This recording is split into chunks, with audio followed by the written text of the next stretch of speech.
सिर्फ ट्रेन की एक सीट को लेकर शुरू हो गया एक ऐसा मामला जो जेल तक जा सकता था, पर हुआ नहीं क्योंकि वक्त पे लीगल सपोर्ट मिल गया।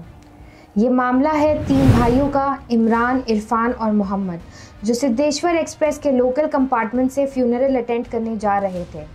सफ़र काफ़ी इमोशनल था क्योंकि ये लोग एक दिन पहले ही सोलापुर से अपने रिलेटिव का फ्यूनरल अटेंड करके आए थे और फिर जैसे ही वापस आए उसके नेक्स्ट डे फिर इनके एक और रिलेटिव का इंतकाल हो गया। अब तीनों को मुंबई से सोलापुर वापस जाना था। जनरल कंपार्टमेंट में बहुत भीड़ थी, बहुत मुश्किल से सीट लेने में कामयाब हुए। फिर वहाँ एक आदमी आया और उनसे ज़बरदस्ती सीट देने की बात कहने लगा। इन्हें तो खुद जैसे तैसे सीट मिली थी। तीनों बहुत सदमे में थे और सफ़र लंबा था, इसलिए ये लोग ने सीट देने से इनकार कर दिया था। ज़बरदस्ती मांगने पर सीट ना मिलने पर आदमी गुस्सा करने लगा और बदतमीज़ी करना शुरू कर दिया। ये तीनों भाई इग्नोर कर रहे थे तो उसने गाली देना शुरू कर दिया और सिर्फ एक सीट को लेकर अपनी पहुंच बताने और धमकी देने लग गया था। आर्ग्यूमेंट इतनी ज़्यादा बढ़ गई थी कि चारों में मारा मारी शुरू हो गई और चारों नीचे प्लेटफॉर्म पर उतर गए। वहाँ रेलवे पुलिस ने बीच बचाव किया।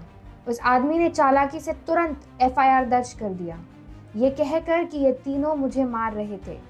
पुलिस ने तीनों को गिरफ्तार करने की तैयारी की, लेकिन उन्होंने बताया कि फ्यूनरल में जाना ज़रूरी है।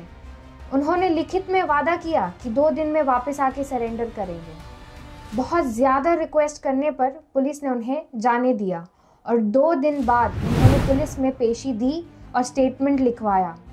उन्हें अंदाज़ा नहीं था कि एफआईआर भी हो गई है और बेल लेनी होगी। कुछ वक्त बीतने के बाद पुलिस स्टेशन से कॉल आया कि तीनों की चार्जशीट फाइल होने वाली है और उन्हें कोर्ट में हाजिर होना होगा। अगर कोर्ट में सही पैरवी ना हुई तो उनको अरेस्ट भी किया जा सकता था। इसी परेशानी में उन्होंने ग्लोबल केयर फाउंडेशन को अप्रोच किया और सारी कहानी सुनाई।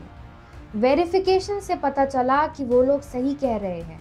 ये भी पता चला कि वो बहुत गरीब है, अभी कुछ वक्त पहले ही पढ़ाई ख़त्म हुई है, तो कोई स्टेबल इनकम सोर्स भी नहीं था और उनके पेरेंट्स खर्च नहीं कर सकते थे। उसी दिन ग्लोबल केयर फाउंडेशन के एडवोकेट कोर्ट में हाजिर हुए। चार्जशीट फाइल होते ही लॉयर ने तुरंत कोर्ट में on the spot bail file की, आर्ग्यू किया और बेल अप्रूव करवा दिया और इन्हें जेल जाने से बचा लिया। ग्लोबल केयर फाउंडेशन ने तीनों का कैश बेल भी भरा, 7,500 पर पर्सन, और उन्हें रिहा करवा दिया। उनके पेरेंट्स को इन्फॉर्म किया गया और इन्होंने बहुत सारी दुआएं दी। वक्त पर लीगल हेल्प ना मिलती तो तीनों जेल में हो सकते थे। हमारे साथ जुड़े सभी लोगों का बहुत बहुत शुक्रिया। उन्हीं की मदद से ये तीनों जेल से बाहर अपनी फैमिली के साथ हैं।